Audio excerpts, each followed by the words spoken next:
Hi everyone, welcome to Modern Day Leather Workers.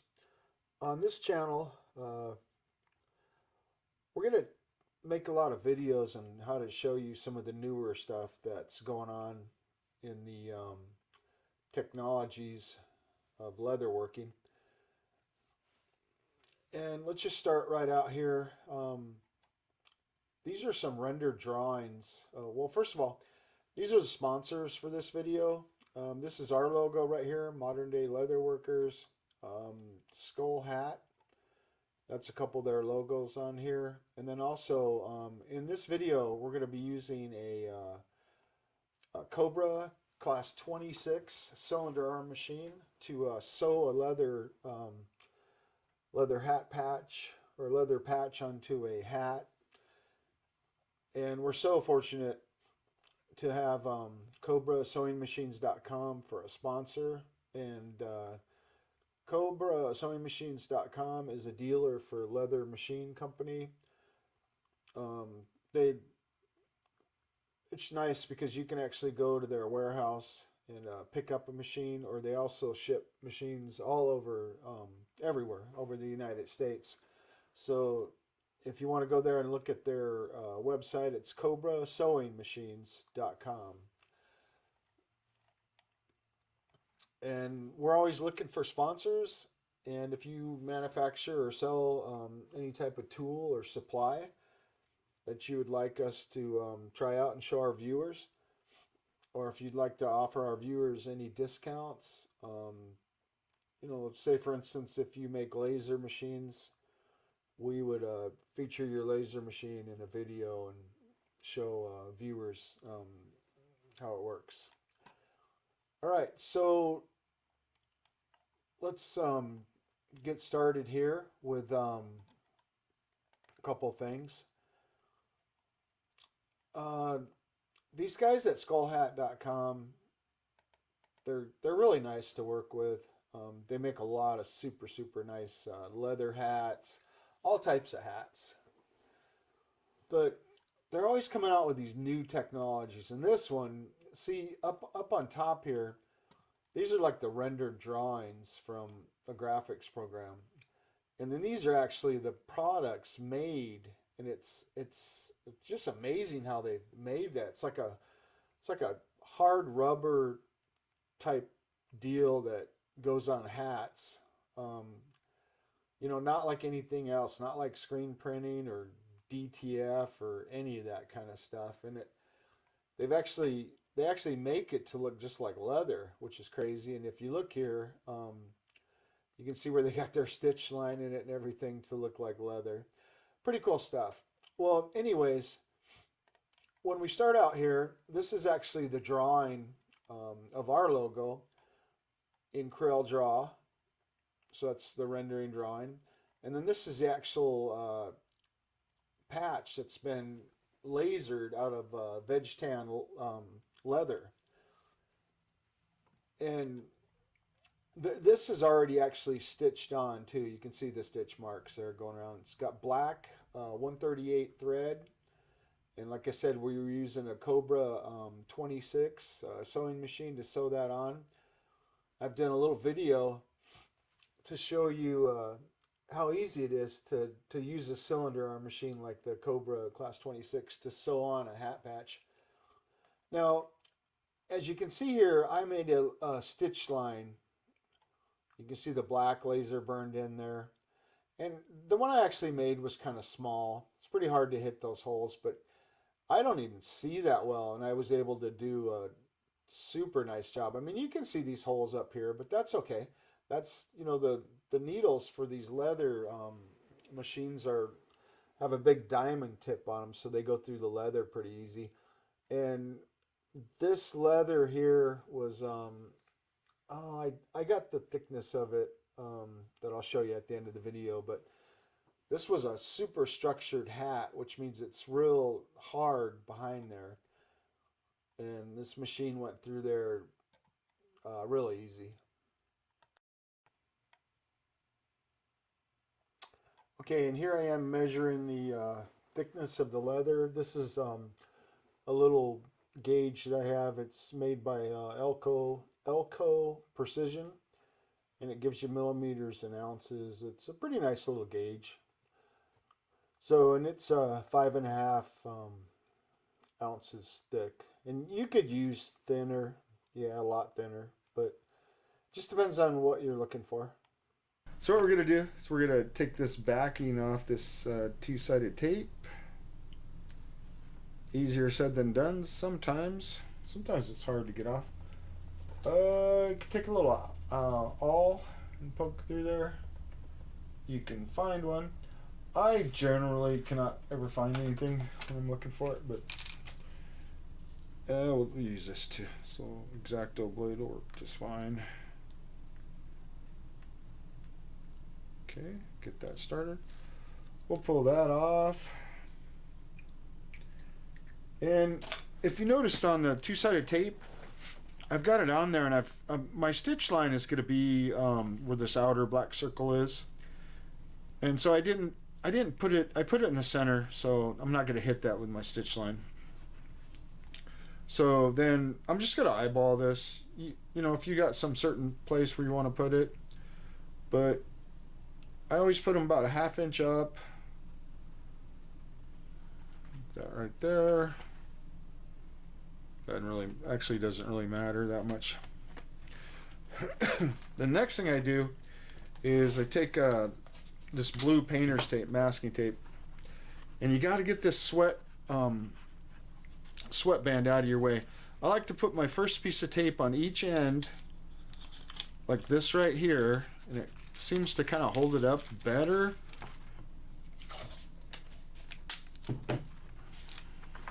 So right here, go on the ends, grab that, do it like that. So basically what you're doing is you're kind of taping it in the open deal there. And then I'm going to take some more, because we're going to be sewing, you know, right here. And we don't want to sew in this sweatband. So go ahead and take it like that. And we don't want to sew in any of the tape either. So keep your tape on that sweatband down kind of low. And I always use the painter's tape because I know it won't leave any kind of residue on there. So that's all I'm going to do, just like that right there. So I'm going to be sewing on this side over here. All right, so let's go over to the sewing machine.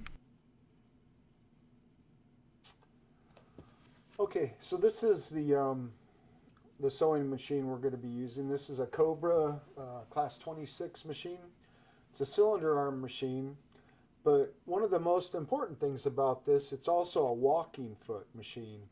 And that walking foot allows you to be able to get up over the thicker leather pieces whenever you're making something or sewing something with leather. So the cylinder arm and the walking foot are both very important. So to start out to do this, turn the machine on here.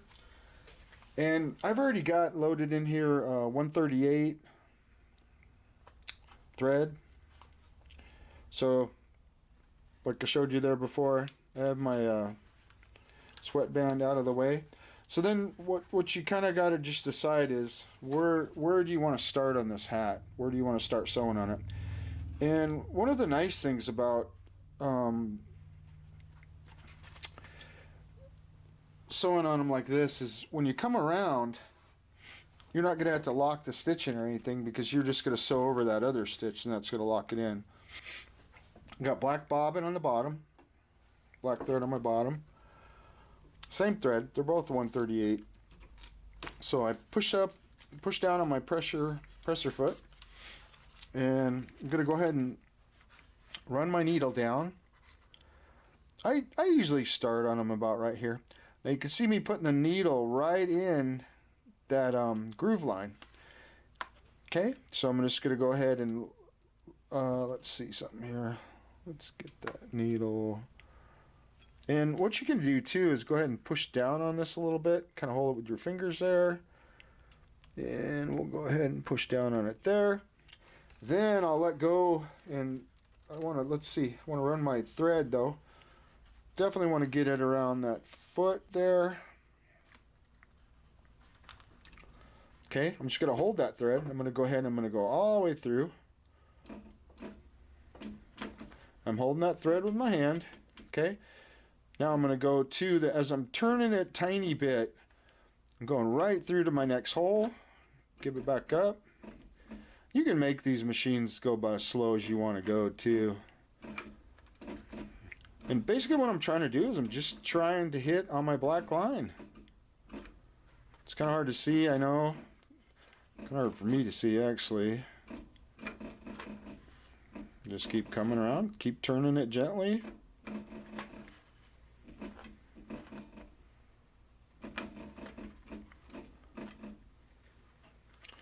And you kind of want to flatten it out a little bit.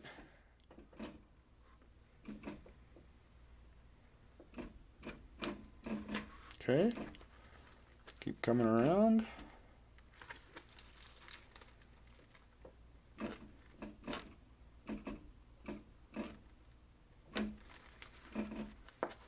Okay, if you want, you can push that hat in a little bit there too.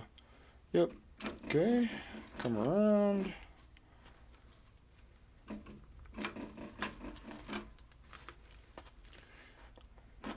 Coming around.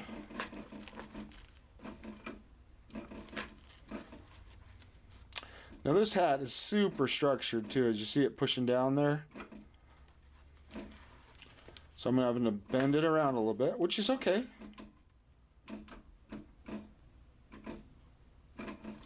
Keep coming around. Coming around there. And I've got the camera and the light and tripod and everything in my way, so I'm kind of at a weird angle to sew this, but just keep going around.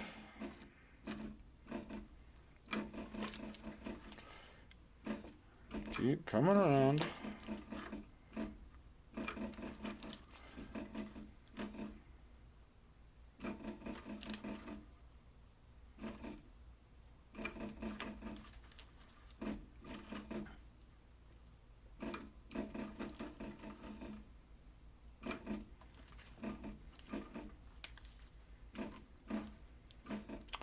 And I got it really super light on that laser line right there.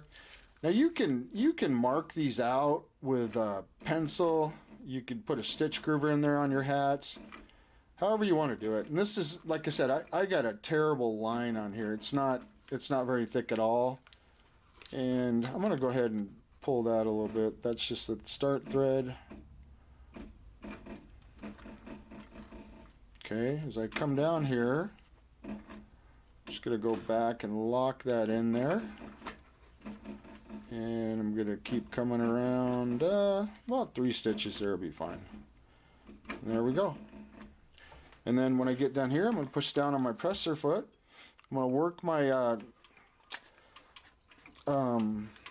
wheel over here on the right. I'm going to work it up a little bit, like that. I don't know if you can see the thread going up and down. But that's how it looks when it's sewed on. And you can glue them on too.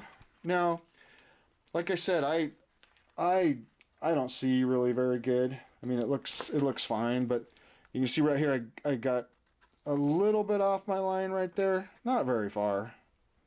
But that's the thing about sewing. You know, it's kind of never going to look exactly perfect. But that looks pretty close to perfect, I'd say. You see some of this dust here. This is from the laser ashes. And we can get that off too. It's better off to blow it off with canned air. And if you look in the back here, you can see I didn't sew in my sweatband, which is good. So now what I would do is I would just go ahead and cut my threads off. Okay, and then what I would do is I would go ahead and I would pull. I don't know if I'm getting you guys too close or whatever, but what you do is you pull on the front thread and then your bobbin thread on the same side, and you set it into the leather. And that's a good reason to leave these a little bit longer too. But I like to just give them a little tug to get it kind of like right typically in the middle. And then I'll do the same thing with this one too. I'll give it a little tug to tighten them both up. And then I'll just give it a little tug, and now that one I pulled too far. It pulled through the front. So I'm going to pull it back, and all I'm doing is I'm putting that knot inside of the leather. I'm going to kind of hold it with my finger there, and move it around. And you see how those knots are perfectly in the middle of your sewing. And what I always do is I always take a piece of like scrap, like I'll just get scrap and go ahead and make it similar to the same thickness as what I'm sewing, just to touch everything. Test my stitch lines to see if they're the right spacing. Now, as your leather gets thicker, your stitch lines are going to get a lot smaller. You'll notice that.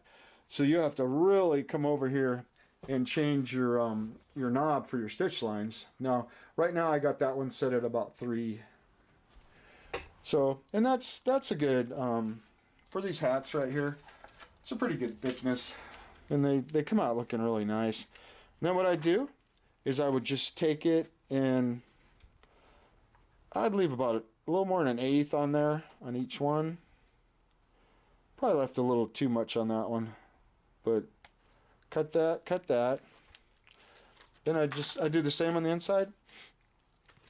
Grab the lighter here and try to turn it to where you're not gonna hit your bill or anything with that, because you don't want some of these hats stuff, they will actually melt. So I'm gonna just do that and rub that on the metal part there.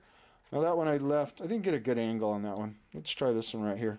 So if you hold it up a little bit from your flame, it's gonna work a lot better. And there we go. And you can always just redo that too. It's just a hair long is all it is.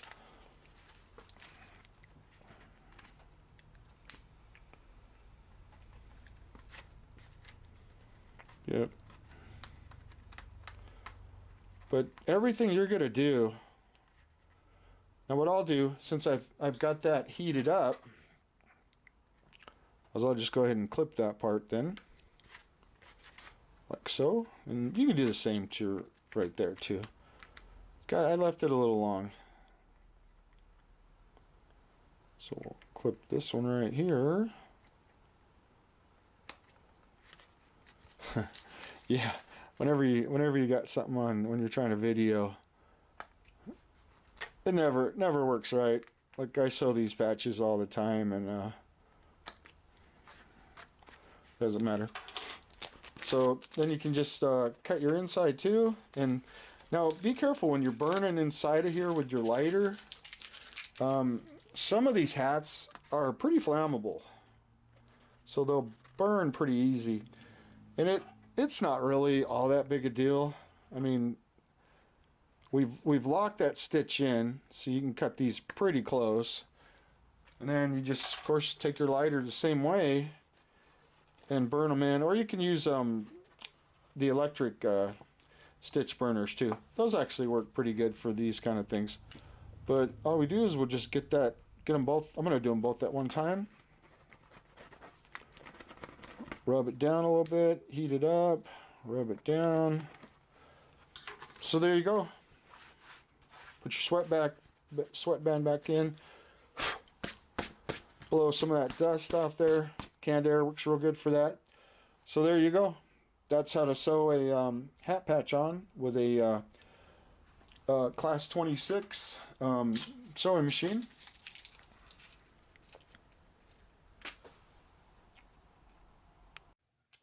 I will also make a couple more videos. I'll make one for Corel Draw where I'll show you how to actually design this logo. And then I'll show you how to bring it into Lightburn. And then we'll actually burn patch on the laser so you guys can see how everything works in case you're thinking about getting a laser or sewing machine, or if you're thinking about getting into the hat patches. It's actually a good time because people love these hat patches like this. They're a little out of the ordinary compared to embroidery. So there's actually a lot of good money to be made. You charge a little higher rates for this type of hats. Of course, you are sewing them on versus the adhesive. You can do them with adhesive too if you don't want to sew them on. It's just it kind of sets you apart a little bit if you sew them on. Then you got to understand if you were to buy a Cobra Class 26 cylinder arm machine, You can do a lot of stuff. You can do upholstery with it. Man, make handbags, canvas bags, backpacks, totes, boat covers. I mean, there's just an endless amount of things that you can make with that, and it is heavy duty enough where it'll do about it'll sew up to 7/16 thick of leather. So it just makes it's just a really practical machine. It's great for wallets and purses also. You're not going to be able to do heavy gun holsters or heavy knife sheaths, but you can do some pretty thick ones with it. And if you just take it easy with it and pay attention to what you're doing, you can you can do heavier stuff. But what you got to compare is the class 4 is the heavier machine, class 26 is the lighter machine, but you can do a lot of lighter stuff and mid heavy stuff with the class 26 versus the class 3 and class 4 machines. It's pretty hard to go to anything light, to do any kind of light work with them.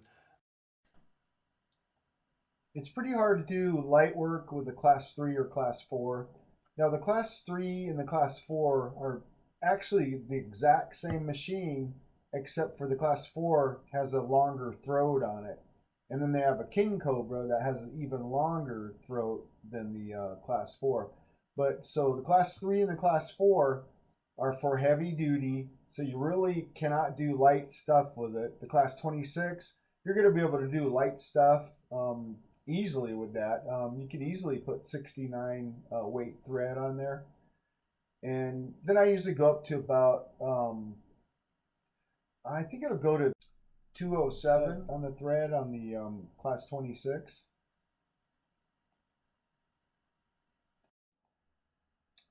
To sew light stuff with a class 3 or 4. I mean, you can do it. You can set it up to do it, but man, it's a pain. And then when you want to do something heavy again, you got to go back and reset everything up, and it's quite an ordeal. It's not just turn one knob or turn two knobs, and then all of a sudden you're sewing light stuff. You gotta really pay attention. You gotta adjust your bobbin tension. You gotta adjust your upper tensions, and it can be an ordeal. It's really That's why they say that you really shouldn't sew light stuff with a class 4 machine. And the needle assemblies on the class 3 and class 4 machine are huge compared to the class 26 machine. So you're kind of just never going to be able to do light work with a class 3 or class 4 machine. But this class 26 machine, you can do light work. And like I said, you can do some up to some pretty heavy stuff with it. So it's definitely a good starter machine if you're thinking about getting into upholstery or leather work or making handbags or knife sheets and lighter knife sheets and holsters. So all right, well, I'll get those videos made. If you have any questions, please put them in the comments, and I'll be happy to ask them for you. If you see something that you do differently and you think it might help somebody, let us know in the comments. That's what this channel's for. This channel is to, I'm not the expert on everything. I've been involved in every aspect of, leatherworking, everything, high dollar bags.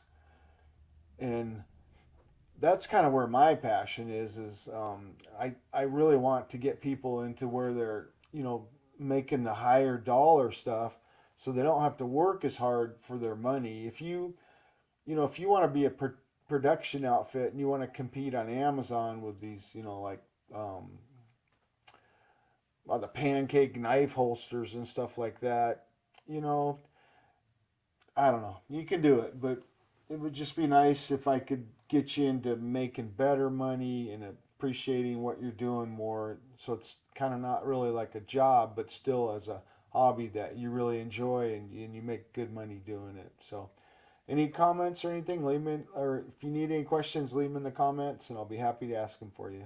See you later. Thank you.